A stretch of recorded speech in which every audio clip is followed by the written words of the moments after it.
Yes. What's going on? What's going on, everybody? Welcome to another episode of the Lion's Den. I see Herm in the background grooving, man. What's going on, bro? What's good? Man, it's a joyous occasion, y'all. Is it? What's popping? Anytime we can get in front of our people and have these good conversations, man, it's just got to make you want to dance a little bit. Just a little bit. Right? You know what I mean? Yes, I feel you. Ladies and gentlemen, this is your first time here. Look, the Lion's Den, what we talk about is all things leadership, growth, development with the call to action, right? From the crib to out in the community. Please believe it. All right. So, yo, this is the first of the month. Hey, and look, yo, as a matter of fact, speaking of that, shout out to Crazy Bone, I believe. It's Crazy Bone, right? Yeah. It is crazy, yeah. Crazy Bone, y'all. Look, y'all. Hey, prayers up to him. He's not doing well. Apparently, he has the same issue, man. That rare illness, man, that Bernie Mac had. Oh, word? Yeah, the same illness. So, y'all, we're gonna lift him up in prayer. But other than that, what's going on? What's up with you, man? We gotta start the show off with a couple of things, man. Okay. First, big shout out to my man Nathan Jackson. That's right. You know what I'm saying? Right. One of the originators of the show, you know what I'm saying, and also a good friend of both of ours. Nathan, man, top 1% of the Air Force gets to pin on E9, really effective today, man. So Chief Nathan, Master Sergeant of the Air Force, yes. Yeah, congratulations. I'm about to say, well, I mean, we see that coming, you know what I'm saying, somewhere down the line for my man, but big Nate, man, big congratulations to you and your family, man. Absolutely. You know what I'm saying? We love to see it. And then I got one more. What you got? my very own, my baby, my wife, you know what I mean, made history in Clarksville, Tennessee as the first ever mental health court director for Montgomery County 19th District, man. There you go. Good. That's dope. Hey, That's hey, dope. And you know the best part of that, you're gonna be one of her first clients. you got it. But let me tell you, man, one of the best part about it was because she's not from here. She's not from Clarksville. Right. So a lot of times, you know what I'm saying, she get lost in the sauce for us, you know what I'm saying, kind of like as Herman's wife, right? So, you know what I mean? I love the fact, man, the governor of Tennessee was looking for my wife. Where's Sharita? And I was nothing but Sharita's husband that whole day. There you go. Yeah, that's Sharita's husband. You know what I mean? So I'm proud of my wife, man. She did great, you know what I mean? And she's going to do great things for the city. That's right. That's right. Well, look, congratulations to her, to you, right, to your whole family and Big Nate and everybody. And congratulations, everybody that's watching right now. So I see y'all chiming in. If y'all haven't signed up with StreamYard, sorry, unfortunately, your name won't be highlighted, but you can do that. All you have to do is go to StreamYard.com/Facebook, all right, to join in the conversation and let everybody know who said it. You understand? But let us know where you're listening in from. We want to give y'all a shout out. Whoo, man. So, ladies and gentlemen, we got a good show today. And man, we're going to be talking about some real things like we always do around this time, but every once in a while we tiptoe around the importance of mental health, getting the type of help that you need and things of that nature. And it seems like it's a buzzword more so after COVID, but is it really a buzzword, or is this something that individuals should lean into? What you think, Herm? I think both. When we talk about like mental health, man, I think some people take advantage of the term and feel like they can lump everything inside that category. Like this is the reason. So it kind of take focus away from the people that truly need that help. You know what I mean? No, it's for you. It's not a mental health problem. You just an asshole for real. You know what I mean? But this person here really does need that help. Yeah. So it's a buzz. So in order to make sure we take care of everybody, man, I think we just got to make sure we look at everything as this might be real. Yeah, absolutely. And so, ladies and gentlemen, keep this in mind. We're not professionals like me. I'm clinically out of line. Okay, I do know that, but not only that, it is a good thing to really get clinical help. All right, mental health, support. And today we're going to be talking about that. But first, before we go into it, I want y'all to watch something. Now, originally we were going to have this conversation a couple of weeks ago, but due to scheduling, we didn't get a chance to get into that. However, I want y'all to pay attention to the screen. And if y'all seen this, cool. If not, whatever. This is going to be your first time seeing it. So this is a little something that happened a few weeks ago. It's Kirk Franklin's documentary. So I want y'all to listen up. Kirk Franklin began working on a new album earlier this year. The Grammy-winning musician had no idea what was in store. This is the first time I've had a behind-the-scenes videographer capturing content for the making of a project, Franklin, 53, says of working on his 13th album. I recorded the first song in March. Then in April, everything shifted and became something I could have never planned for. What the cameras ended up capturing was an intense, emotional journey the star went on after suddenly learning who his real biological father was.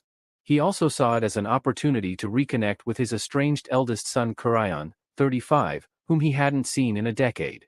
Franklin has compiled the footage from these events into a short documentary streaming September 15th on his YouTube channel ahead of the October 6th release of his new album.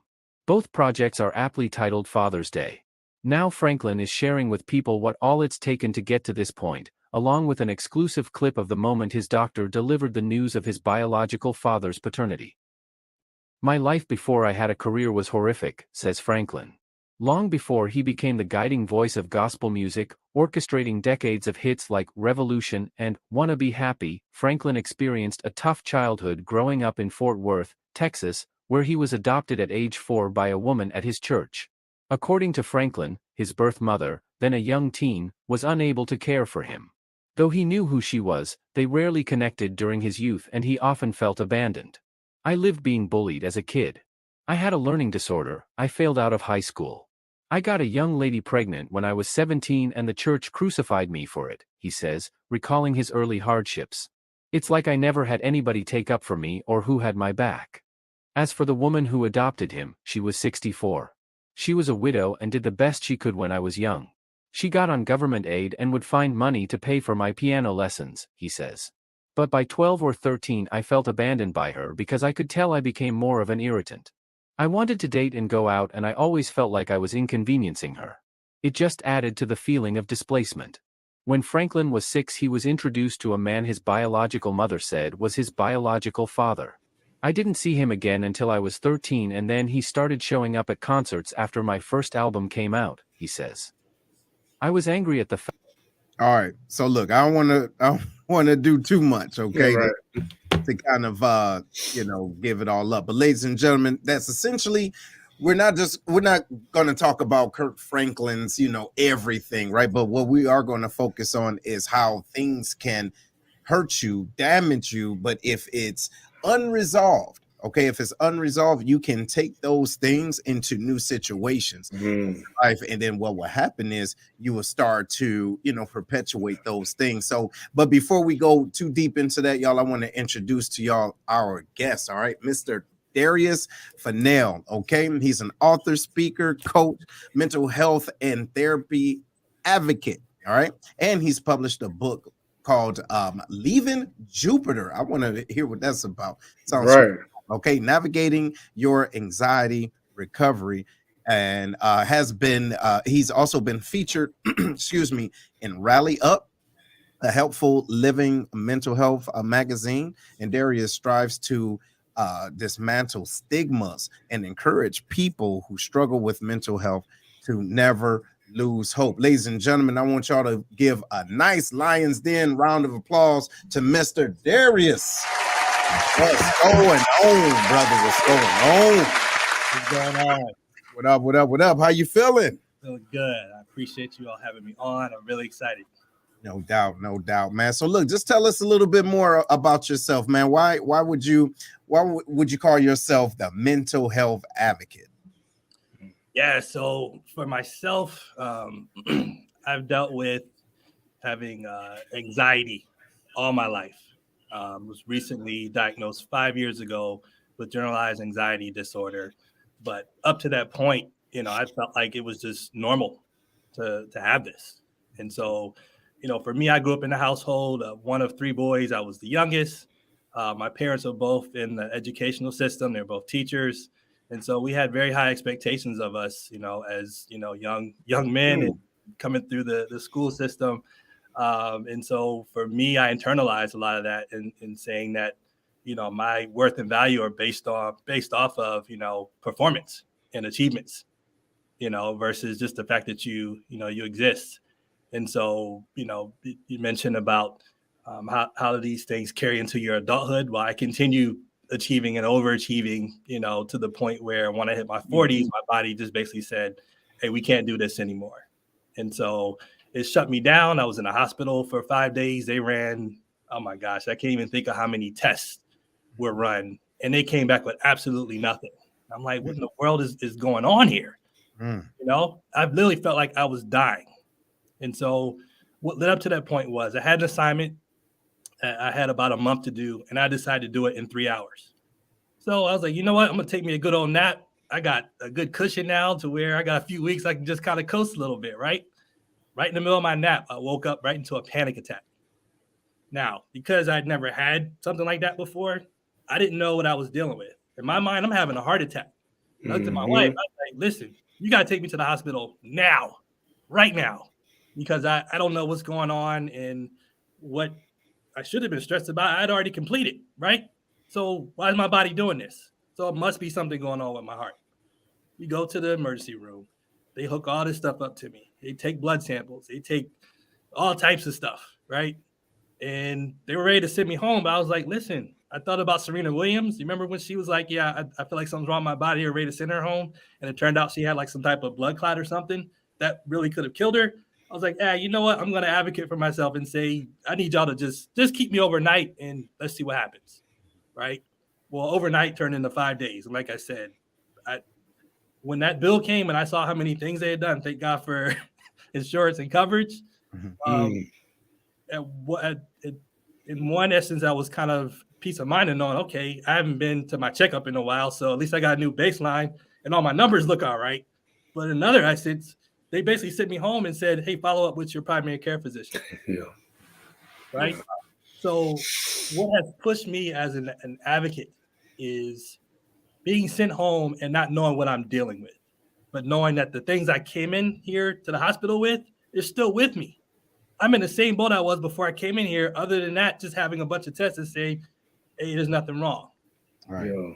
One thing the doctor said to me was, I would think you had a panic attack. Just take it easy. Wow. Seriously, just like that. Just take it easy. Appreciate it, man. I'm just going to take it easy and I can get on with my life, right? No, this went on for months. This was 2018. Pretty much that year was a wash. And so backing up a few years before that, I had a bunch of people independently, don't even know each other, telling me, you need to slow down. You know, even one of my cousins was like, you should probably go to see a therapist. I'm like, you ain't going to see no therapist, you know, because I'd been into the whole stigma things, right? And stigma, when you think about the definition of that, is, you know, a mark of disgrace or shame. Who wants to be associated with that? I don't want to be as weak, as inadequate, or crazy. You know, because in my mind, if you went to therapy, it's because you had those three things. So I'm not going until now. My body's in a crisis, and now I'm like, you know what? If you told me to eat peanut butter off of a sidewalk and do a backflip, I would have done it because like I'm stuck in this state of what's known as nervous system dysregulation, where my body is stuck in a state of fight or flight. Imagine a lion trying to eat you, right? How would you emotionally feel if you were trying to get away from something trying to take your life?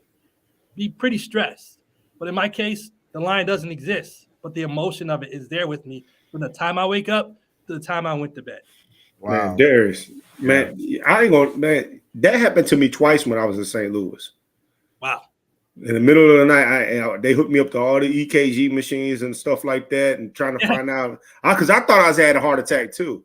Exactly. You know what I'm saying? I was asleep. The next thing you know, in the middle of the night, I felt like I was having a heart attack. Yes. That happened to me 2 times. I went to the emergency room twice, like ran tests on me and everything to find out what was going on. They said, you having a panic attack. I was like, I'm not stressed about nothing.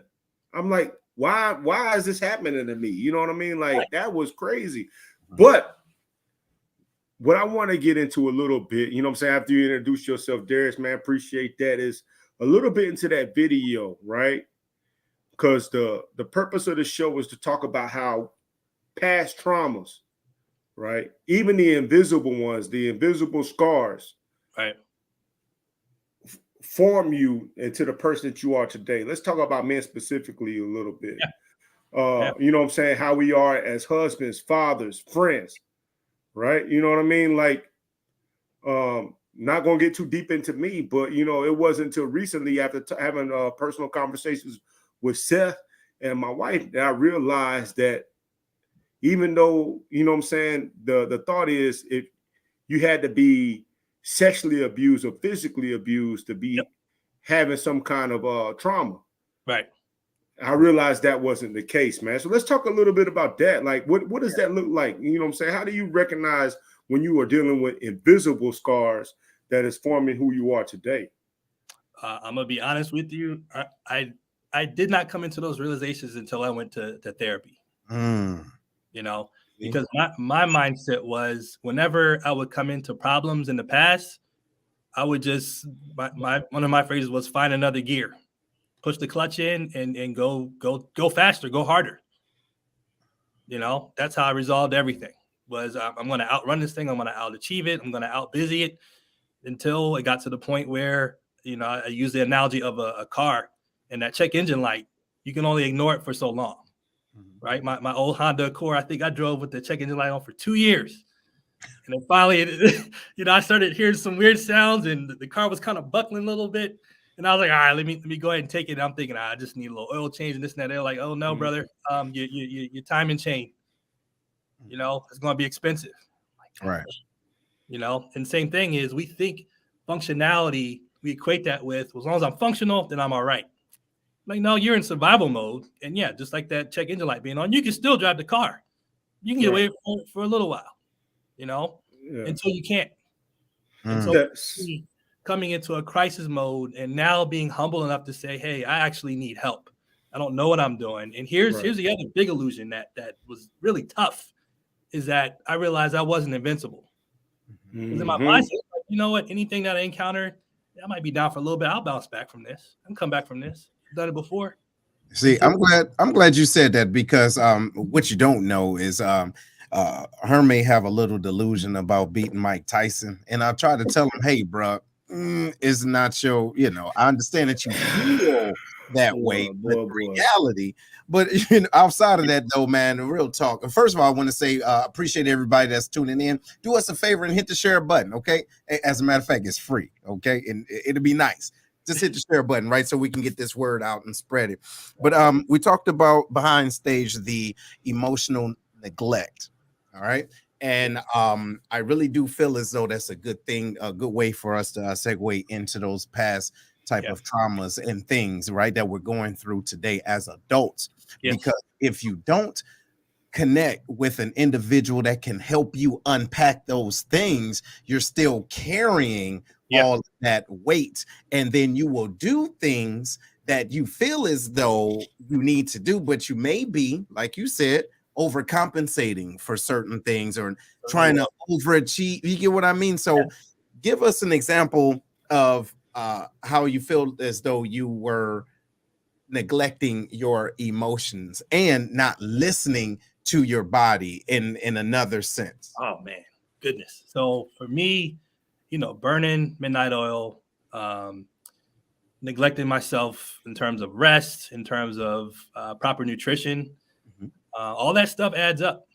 When you're in your 20s and you got your youth, you can quickly bounce back. When I was an undergrad, I went to North Carolina A&T, Aggie Pride, just want to throw that in there. And even graduate school, I was just, 3-4 o'clock in the morning studying. And then when I was in graduate school, I was also working full time. So there was really no time to rest and recover. There was no time to really pause and say, you need to take this weekend off and just kind of, chill, sleep in the day, or matter of fact, just go for a walk or go to the gym, go work out. I was like, nah, I don't need to do any of those things. I need to just continue pushing the pedal, to the metal, and we'll see what happens. And the thing was, like, it's an addictive drug, because if you've ever hit like a game winner before, or be able to pull something out when all the odds were against you, it's like, look, everybody said I need to do such and such, and look what happened. Still overcame, still was able to bust through, and I did it my way, But again, over time, these things will add up. The bill comes due. And it's to the point where everybody in their life, you're going to meet Ivan Drago, but you're not going to be Rocky. You're going to be Apollo Creed. That's right. That's a good one. And what did the guy say? Throw the towel. And you're right. Even as Apollo's getting whooped, he's still like, no, don't throw it. That was me until, again, I'm sitting there in the bed, and it rocked me, so hard that now it's like, okay, there's no resilience. There's no quick comeback from this. And now I'm starting to panic. Like, is this going to be my life now? I can't sleep it away. I tried that for a little while. I tried to, let me try to tone it down a little bit. Let me scale back from the things I was doing. My body was like, no, this bill is still due. We don't care what you do at this point. For years, we've been showing you different signs, right? And you ignored it. And so now, you're on the shelf. Wow. So that was rough, because I tried to buck back against it. I'm a believer. I even tried to pray it away, and I went in hard. But it's like listen, there's like the Lord was saying, I created a path for you. You didn't take it. And so now we have to deal with the other big issue, which is your ego. And so there's not going to be no quick recovery this time. Dang. You What you know? got to say with that, Herm? Yeah. So, I mean, talking about, you know what I'm saying, again, like invisible scars and dealing with past traumas, right? How do we advise folks? You say you started going to therapy. You know what I mean? So what was the point? You say you was dealing with your ego and you don't know when you're dealing with ego and all the stigma that comes with therapy. What was the breaking point where you was like, you know what? Damn the ego, damn the stigma. I need to go talk to somebody. And how did you feel like, when did you feel like that was starting to change your life? So again, as I mentioned, being in a constant crisis mode of my body being physically and my mind being stuck in fight or flight, having constant level 10, anxiety, and knowing that it's not going away. It's like you'll consider certain options you didn't consider before when it's painful. And that's what it was for me. The irony behind all this is the prior year, my wife and I had actually lost a baby. We made it to about 20 weeks, and the baby had passed away. And I think that was a time where I felt like I should have gone to therapy. And matter of fact, through my job at the time, they have the employee resources where you can go in there and find a doctor or a therapist or anything. They have these different tools that make it extremely easy for you, right? I went through the whole process and had the person selected. I was like, yeah, I ain't doing that. I'm not doing it. Fast forward 6-7 months later, I wish I'd done it because I could have at least started the conversations. And what I'm noticing now is you cannot heal on your own. You can't recover on your own. You can even talk to your homies. You can talk, like me and my brothers are very close. I have certain friends that I talk to about certain things. But when you have someone that is professionally trained that can pick up on certain things that you're saying and say, let me tell you what I think I'm hearing. I'm going to repeat this back to you, and I'm going to let you know where I feel like this is, what category this is falling into. The thing is, it takes a lot of vulnerability to do that. And so a lot of us we're honestly stuck in our ways, and we're conditioned to stay in survival mode, and we don't really want to hear the truth because it's very difficult. Therapy, many times I've heard things where I didn't like my therapist that day because you know what? You said something that I'd been running from for years, and now it's right in my face. And you put it in such a context where I'm like, I can't trick my mind anymore to say it's not that, because this is what it is. See, and I like that. And shout out to everybody that's tuning in and that's giving your commentary. I'm gonna read a couple of these. So Miss Brandy, what's going on? Brandy said the ego will catch you slipping every time. And we have another user that says we have to make therapy in the Black community normal by promoting, not like we do with everything else, right? And I believe that people of color, especially men. Yes, Miss Rita, she says running is not sustainable. All right, eventually the bill will come due and you will have to pay with your time, your peace, your family. And you know what? Another thing too, man, you said something that I remembered. When my mother passed away, I was in the middle of my book, right, that I finished, but I remember talking to her about it. And as she was passing, she said, don't quit, right? Basically saying because of this, what's going on, don't stop. All right. But what happened was I turned on my hustler juices, man, to 25. I mean, I was getting it. And then everything else I was doing, everything else that was in my way, I had to do it to the max. You understand? And I think it was part of the grieving, right? And also understanding or being that close to mortality, right? Because here it is, my mother. I've never been a person without my mother, right? So that was like whatever she did not achieve, or whatever she thought that I should have achieved, I need to achieve, or that I could achieve, I need to do it in the next 2 to 3 days. You get what I'm saying? Without really listening to my body and practicing rest, right? And listening to, you know, the right people in my circle. And also therapy helps. Therapy helps. So man, you know, and now we're going to transition a little bit. Why do you think, and Herm, I want you to chime in with this too, because I mean, we did years, a life sentence, literally in the military. Why do you think the stigma is so that, I mean, such that we can't really show that level of vulnerability? Both brothers, what do y'all think? And Darius, you are our guest, man. What do you think about that? Why do you think we can't? And then we'll let Herm chime in with that. And guests too, y'all let us know what y'all think. Yeah, I think we've never had environments where we felt safe enough to do it.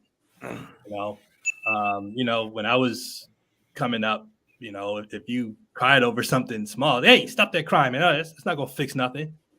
You know, get yourself together. Whereas, like, man, I kind of needed room to kind of grieve that. I just fell off my bike and busted my chin open. You know, right. But I've been doing like genealogy and stuff, and so I've been learning about like my family and generations past. I'm like, oh, this is why, you know, things have happened the way they happen. You know, my father's side of the family was very stoic, didn't show a lot of emotion, you know, but when you're in that survival mode, you know, your emotions take up a certain space that you don't want to share with trying to survive. So there's no time to really process anything. It's where's my next meal going to come from? How am I going to pay for rent? How am I going to pay for tuition at school? How am I going to survive the neighborhood? You know, and in order to survive, I can't show any weakness, right? And so because there was nothing in place to learn how to process all that stuff, you know, your parents did the best that they could, but they also try to pass down and make sure that you knew how to survive.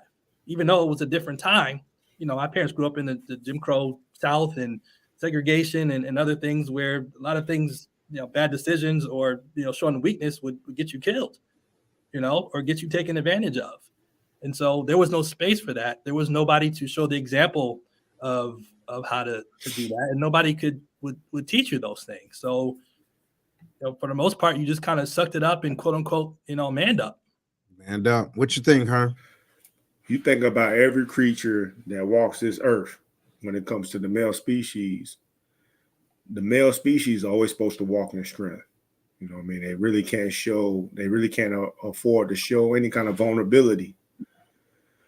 Well, the definition of strength is starting to be redefined, you know what I'm saying, when it comes to people. You know what I mean? Like we all have moments to where we are weak, and we all need that area to where we be able to show, you know what I'm saying, where we are weak. In order to strengthen that weakness, we got to be able to talk about it. We got to be able to acknowledge it. Because if you keep ignoring it, that weakness is still going to be there, right?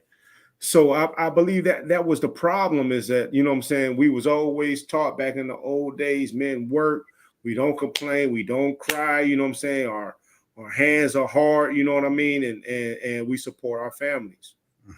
You know, we don't react off emotions. Now, I still believe that men shouldn't react off emotions. I do believe that. Right. But I do also believe that men, you know what I'm saying, needs to find out what it is that is holding them down in order to stay strong. And you got to find the professionals that's able to help you with that. The therapist I talk to now has been great at that. And, you know, you got to find the right therapist too. First of all, yeah. You know what I mean? Because I've talked to therapists that have felt like they talking to me off of a checklist. Okay, yeah, check. Right. And I wasn't getting nothing off of that. I didn't feel like it was genuine. The therapist I got now got me talking about stuff I never talked about before to anybody, because I never thought about it. Was in the back of my mind. Correct. You know what I'm saying? So I never thought that I ever needed to talk about it. It's not, you know what I'm saying? It's like I kind of locked it away and forgot about it. You know what I mean? So in order to, you know what I'm saying, to be strong, you got to be able to address those issues to find out what's holding you back. Big facts. And so Big James, he says, that's it. No safe environment, or you saw a man never showing emotions and you begin to internalize that behavior. Absolutely. And so I'll also say too, man, if you were never taught, you know, by an individual that you look up to, that's another thing too, right? I didn't have that. It took me to come into the military and get and travel the world, essentially, to see a father figure and how they were to interact with their family. You get what I'm saying? I did not see that on a regular basis. So it was like new to me. But then being able to understand emotions, like you said, I don't believe a man should be emotional. You get what I'm saying? Because that's why there's a lot of fools in jail right now, because they acted straight off their emotions and they didn't think about it, say, wait a minute. Now I can lose my life, my family, and everything just by popping somebody from one bullet. And look, and as a matter of fact, I might miss, but that's still attempted murder. So I get that piece. But at the same time, if we don't have an individual or know someone that we trust that can help us balance those emotions, I feel as though that's what perpetuates that stigma. You get what I'm saying? Because if you don't have it, you feel as though, well, look, I can't use what I never had, so I'm just going to go off of what my body and what society say I should do.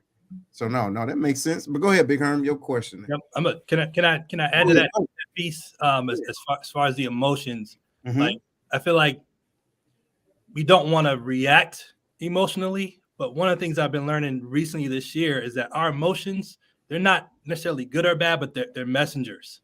They're clues as to something else that's happening more on a core level, you know. And so I personally don't. I stop shunning this. Hell, I shouldn't be feeling that way, or I shouldn't have this type of emotion. Like, no, it's just like if you look in your dashboard, these lights are on for a reason to indicate the dashboard. We're not going to condemn the dashboard. It's lighting up for a reason. It's pointing to, hey, either you got a bad sensor here, your oil's low, or your coolant or your brake fluid is low, and you need to look into something else deeper that's going on. So I agree about not wanting to lash out and react emotionally, but I feel like all emotions they're valid, but they're not necessarily accurate. Correct. They're telling you a story. They're telling you a story. So we need to listen to those things and understand what's really going on behind that. And this is where therapy comes in and helps you to unpack all those things. Absolutely. I don't want to make it confused. Like, yes, men do have emotions, and we should listen to. I agree with that. You know what I mean? And you should be able to harness that and still be able to think logically before you respond. It's all I'm saying. Like, there was recently, it started on TikTok. It was a white father came over with his son to apologize. I guess the son said something inappropriate to a black boy on the football field. I think it was a racial slur or something. He came to apologize to the boy, right? He said, you know, my son said something that he shouldn't have said, and he needs to fix this right now. And the boy apologized, and the coaches said, hey, you know, it's all good. You know what I mean? We moved past this. Everything's good. You ain't got to explain. It's cool.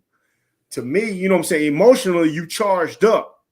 But logically, you thinking, all right, what more can I get out of this situation? That's right. I need to sit here and argue with these folks? Do I need to fight them? You know what I mean? Because you didn't anger me, you didn't hurt me in this way. Then it came over to apologize. Emotionally, I'm charged because of what your son might have said. But logically, I know that there's more at stake here. You know what I mean? Yeah. I mean, what more can I do but accept this apology? And a lot of people were upset with that. Y'all let them slide. Y'all gave them a pass. What do you want to happen in that situation? You know what I'm saying? So that's why I'm like, you know, yeah, you have your emotions. You got to check them to be able to respond logically. Right. You know what I mean? So, and what's up, Darius? I was going to say, you got to be in a place to show that type of self-control and restraint as well. Yeah. You know? That was one of the things that my first therapist had pointed out. I was explaining something to you, and she's like, do you know what that is? I was like, nah. She said, that's rage. I was like, right. Oh, I thought I was always a happy, you know, person. But again, as she's unpacking the indicator, the things I'm explaining to her, she's like, here's what we need to unpack and deal with. You know what? Look, check this out. I just remembered something. I remember actually it wasn't too long after I started therapy, right? And so I had to understand certain things when you talk about rage. So having a conversation, and we found out that there was some little kid on the playground that spit on my daughter. Look, hey, maybe 2 days prior to, it probably would have been a different thing. Okay, I don't care how little the child was, they was gonna get it straight to the throat, and wherever their parent was, they probably would have got it too. You understand? But I had to think about it. Wait a minute, these are kids, they don't know what's going on. Now the lesson is I need to be able to show my daughter, communicate with her, but understand, here I am at that time, I think late 30s, but talk to her as a child, right? But here's the deal. She didn't know what was really going on, but it was me and her mother that got, you see what I'm saying? So we mad, like we ready to go ham, you know what I mean? But to her, she like, okay, and she went back, playing. But when we talk about rage, we really got to be cognizant with that, because the split, oh, you're not gonna play me. That's that ego. Yes. Right? It's like something for real, you gonna let them get away with that? Right. Who they don't know you, they got you effed up. Right.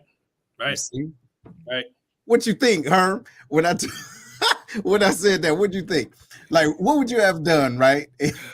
Some girls like, hey man, something similar happened. You know what I'm saying? A little kid thought it was okay to throw rocks in the air around my daughters. You know what I mean? Mm-hmm. And I said, hey, you need to stop throwing those rocks.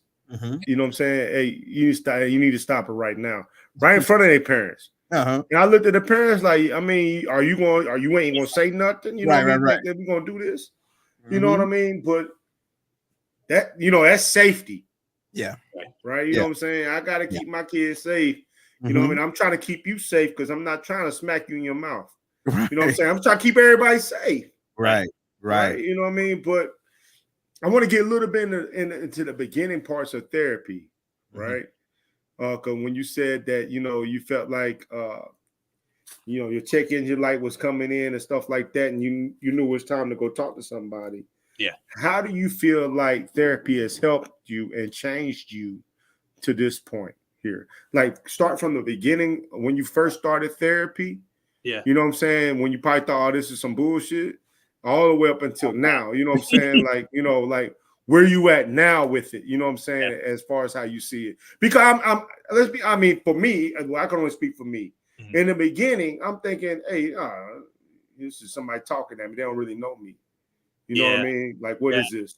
So talk about that a little bit. So my first therapist, oh my gosh, she has such a gentle spirit, gentle soul, that she made the environment very, very safe.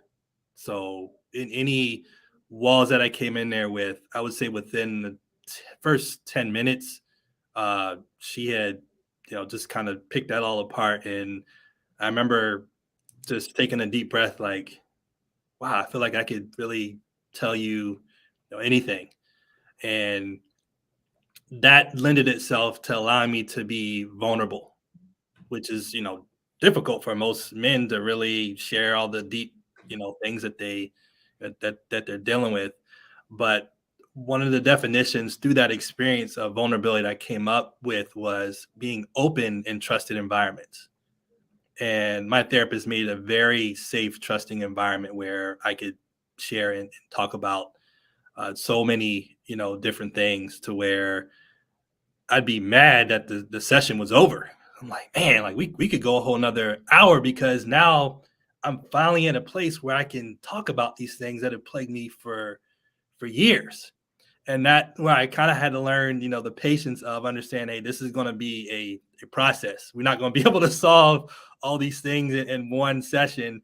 But I always had a way of, I always show up, even now, to therapy with my journal, my notebook. We're not just coming randomly talking about, hey, how'd your week go? Blah, blah, blah. I mean, you may start off that way just to kind of get the conversation started. But I'm in there with an agenda to deal with the hard stuff. It's time. I'm ready for it. And I'm ready to hear the truth. I'm ready to feel uncomfortable. I'm ready to feel the discomfort, because I know if I don't do this, I'm going to be stuck here. And guess what? This is what I'm also modeling for my kids. I have 4 of them. They're watching me, So if daddy doesn't fix his issues, I'm just going to pass it on and say, through my actions, this is how you deal with stuff. This is how you deal with life. See, and there you go. And I'm so glad you said that. I was doing some reading the other day about the importance of going to therapy and just really unpacking certain things. And I come to realize that here we are in our 40s, let's say we're still, young, I would say, right?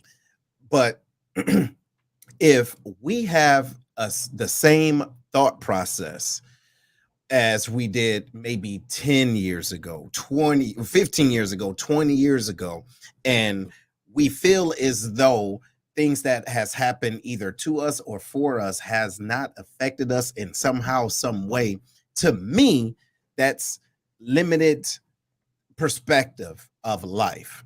All right. And this is just me, and I'm gonna ask you if you agree and would like your feedback on that. I really do believe that seriously, this world is a bunch of mess in so many different levels, and how your relationships affect you from, friendships, your family, or whatever the case it is. If you don't get, in my opinion, if you don't get a professional, have a professional help you through those things to say, hey, this happened. And maybe the reason why you're doing A, B, C, and D is because of this. And look, it's not pushing the blame. All right. It's really not pushing the blame, ladies and gentlemen. What we're trying to say is that the things that you're going through, you're going to go through life with who you are, period. Right. But it's identifying those things and understanding where those cracks came from.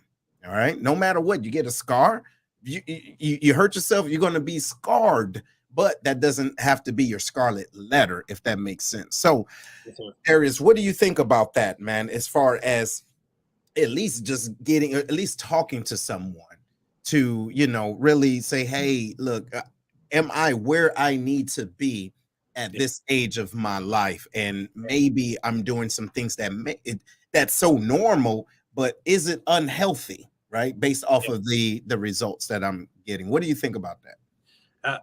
Excuse me. I absolutely agree. And I think what it really comes down to is wanting to, for me, understanding my identity. Who am I?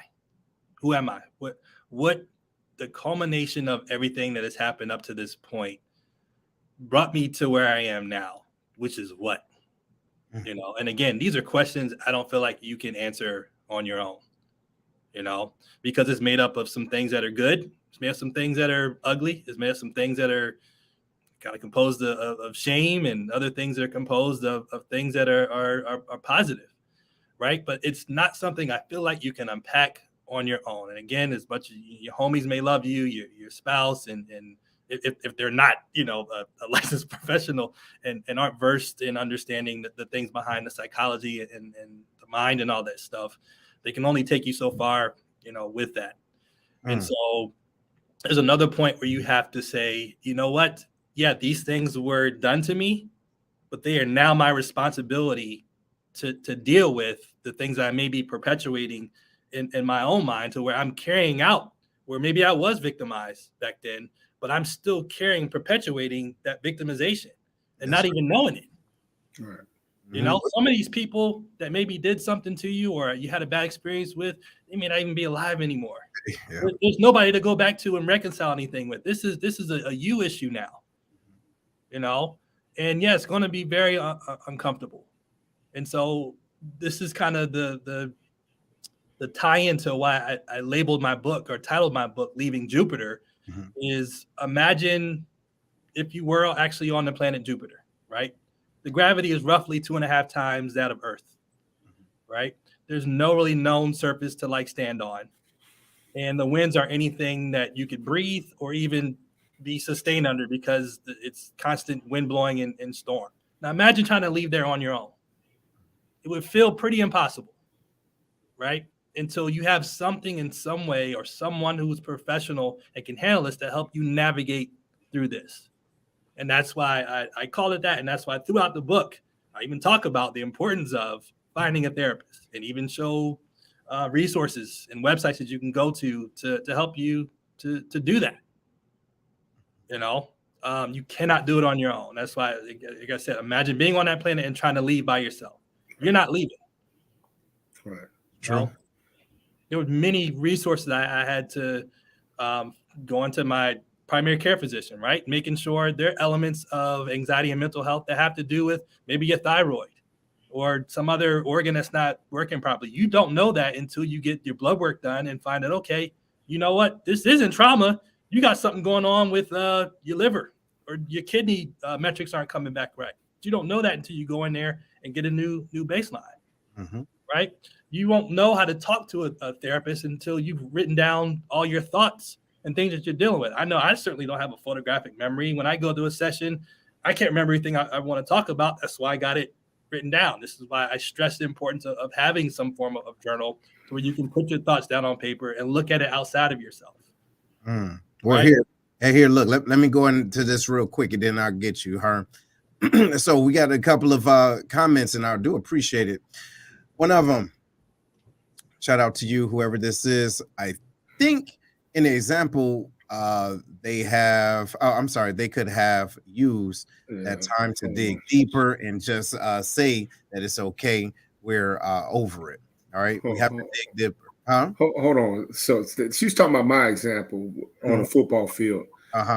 And I mean, are you going to dig deeper right there on a football field? You know what I mean? As you're saying, you know, and that was a lot of the comments on that TikTok. Is like, that was the time to dig in and fight white supremacy. And I was like, look, it's a football game. You at the football field. Right. They're saying that, you know what I'm saying? He came to say, I'm sorry. You're not there to parent the other child. Again, this is what we talk about, logic and emotion. Yeah. That was not the time to dig deeper, unfortunately, because you only got 3 minutes with that person. 3 minutes. That's right. You're not going to change that person. Let them know, hey, it's all good.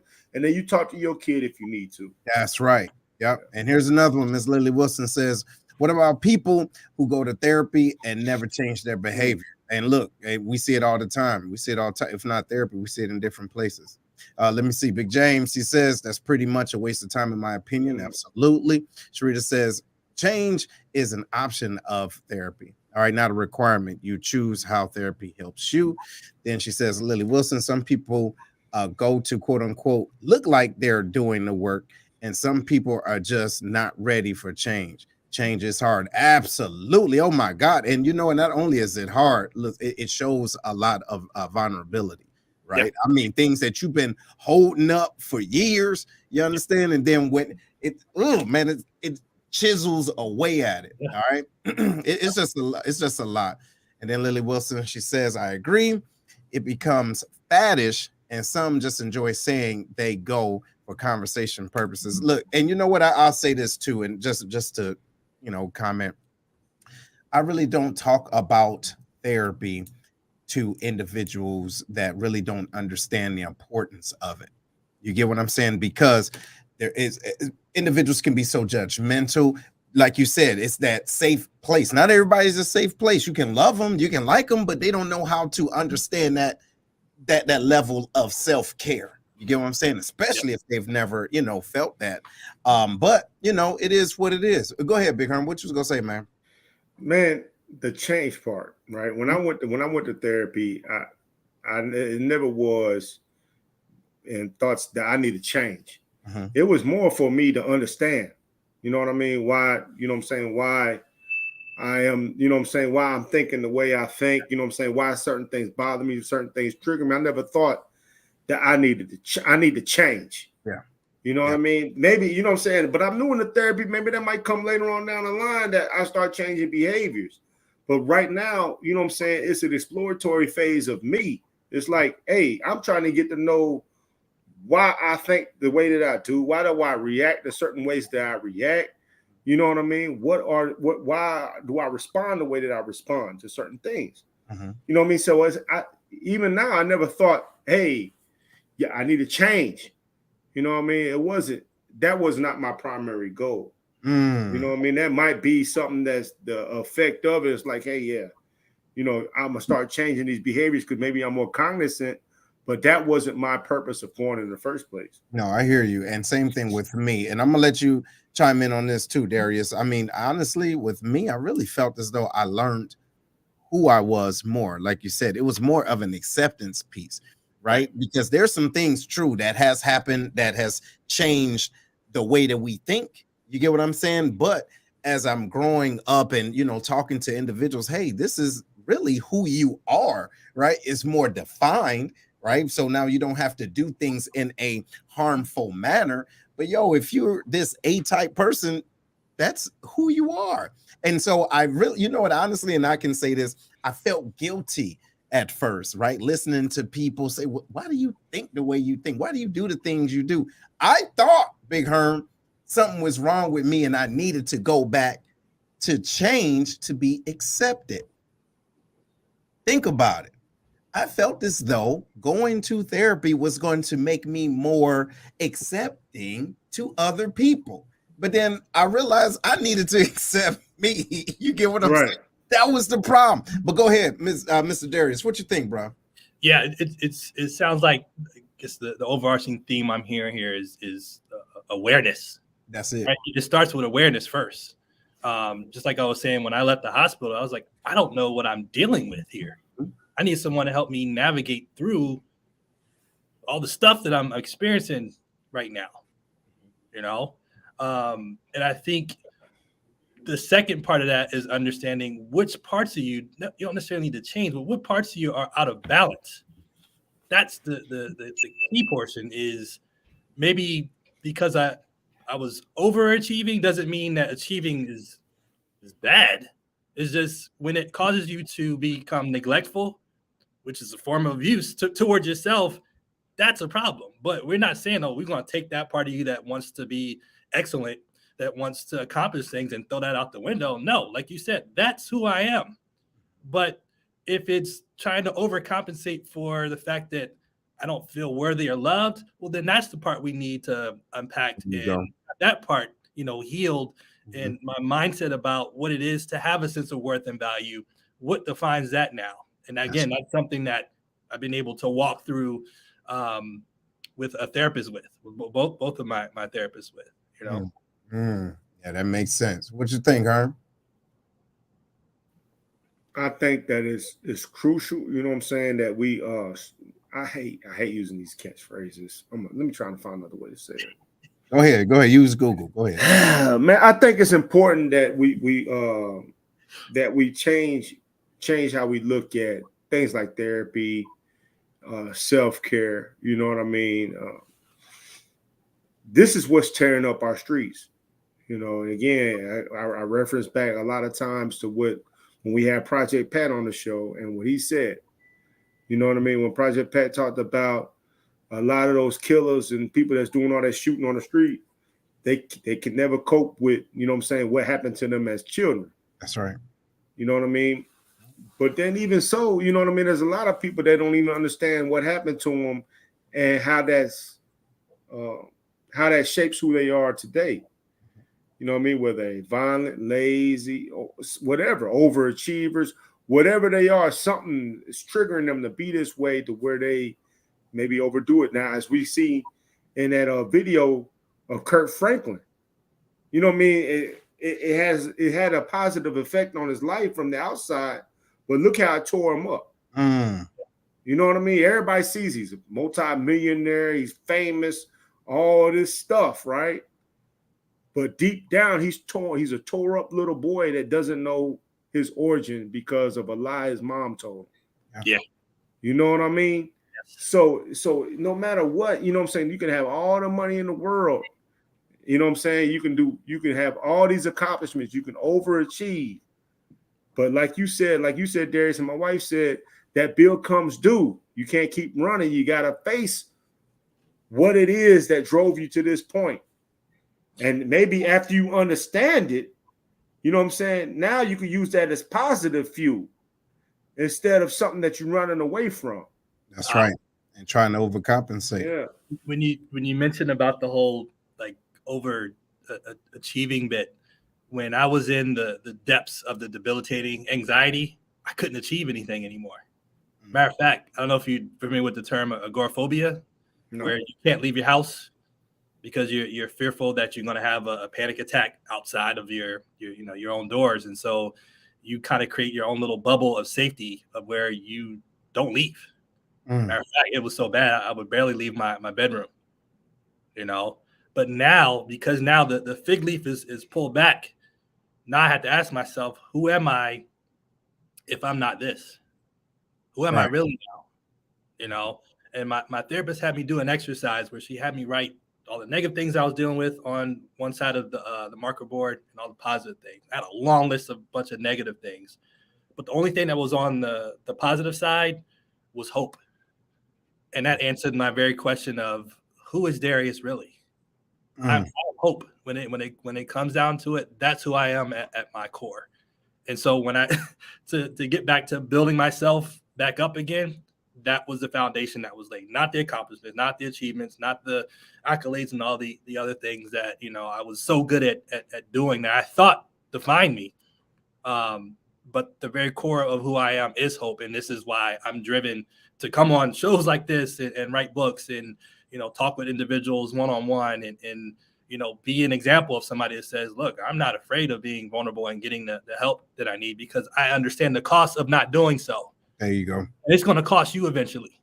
And I promise you, for one guy, I actually did a duet of his video on TikTok. And I was like, you know, I showed him a picture of me laying in the hospital. And I was like, do you think you can pay that bill? I thought I could. Till the charges came up. And I was like, yeah, I ain't got it. Now what? Start over. Oh, appreciate that. Look, go ahead, Big Herm. Get your last word in, y'all. Look, and ladies and gentlemen, I do apologize. I know we got over a little bit, but it's a good conversation. Go ahead, Herm. First and foremost, I want to thank everybody that comes in and watch today. You know what I'm saying? You continue to rock with us. That's the reason why we do what we do. Mr. Darius, thank you for coming on to the show and sharing your story, your testimony. I know that the people that watch really got something positive out of it and probably is thinking about how to plan their steps moving forward. When we talk about stuff like therapy and all this, you know, it always feels like it's the next new thing, right? Maybe the next new thing is not a bad thing, though, because as we evolve as humans, we learn different things about what a human really needs. You know what I'm saying? So instead of dismissing it as like, oh, this is the next new, you know what I'm saying, new wave, try to look at it and see is this something that I really could have used in my life to help me, you know what I'm saying, help me be a better person, you know what I'm saying, a better father, a better brother, you know what I'm saying, a better husband, you know, whatever. You know what I mean? You got to think about that stuff instead of being ready to dismiss things and try to, you know, I was trying to avoid saying this word, normalize therapy, especially for young men. You know what I'm saying? Try to get them young, talking to somebody, you know what I'm saying, developing that trust with somebody so we can avoid, you know what I'm saying, more pitfalls and troubles later on down the road. Absolutely. All right. Hey, Mr. Darius, bro, we appreciate you being on. Hey, let us know where we can find your book, man, and where we can find you on social media. Yes. And again, thank you for having me on, Big Herm and Seth. I really appreciate it. I love this conversation. We could go on for another hour. You can find me on my website, beyond-anxiety.com. I'm also on TikTok and Instagram as beyond.anxiety_. And my book is available. I have two books, actually. I have one is which we mentioned already, which is Leaving Jupiter. And I also created a journal. Both of those are available on Amazon. You can also purchase them through my website as well if you want an autographed copy. But yeah, there you go right here. That's what they're going to look like. And so one of them, the first book shows you kind of the narrative behind, you know, where I came from and some pointers. And the other one helps you practically carry those things out. So again, thank you for having me on. And I love this theme of us, especially as Black men, talking about the importance of therapy. And for me, just really wanting to dismantle those stigmas. If you need help, if you're in a place where you know you're in a dark space and you know you cannot do it on your own, you know, reach out and get the professional help, the licensed help, which they are bound by law to not share any of your information other than the exception of you harming yourself or somebody else. They cannot share with anyone. So it is a safe space. And so that is available to you. And please, take advantage of it, because you're worth it. Your life is worth it. And those who are modeling themselves after you are worth it as well. So God bless. Okay. Yeah. All right, ladies and gentlemen, this has been the Lion's Den. If you appreciate this show, make sure you go to our website, The Lion's Pride, right, 21, and give us a great review. If not that, at least let us know how we can improve. As a matter of fact, I really think that we should continue this conversation later on. If y'all can dig that, y'all type in hashtag part 2. All right, hashtag part 2. I think this is real good. And there are some other things that we didn't really talk about that we, just didn't have enough time. But as we close out, ladies and gentlemen, just want to echo a couple of things. Hey, look, you can't fix yourself. You understand what I'm saying? Just because you're still alive don't mean that you're healed, right? There's no such thing as healed. It's healing, and it takes a process and all of that, right? So make sure you find a safe space, safe people that you can connect with, and do the work. All right. If you say you going to therapy, hey, do like Darius. Look, take a journal. You know what I'm saying? As a matter of fact, there's an app. I forget the app that I use. Goodness, Otter. So when I go, I record it so I can read it. You understand what I'm saying? So I can read it back to myself like, oh my goodness, I'm still dealing with this. Okay. Now challenge yourself to get better. Just don't put money down the toilet saying, I'm going to therapy like it's hot. You dig what I'm saying? Get it together and understand this. We're here because we love you. This is the Lion's Den. You understand what I'm saying? And we would not be here if it wasn't from you. So y'all keep it easy, keep it greasy. We'll talk to y'all soon. Right on. Later.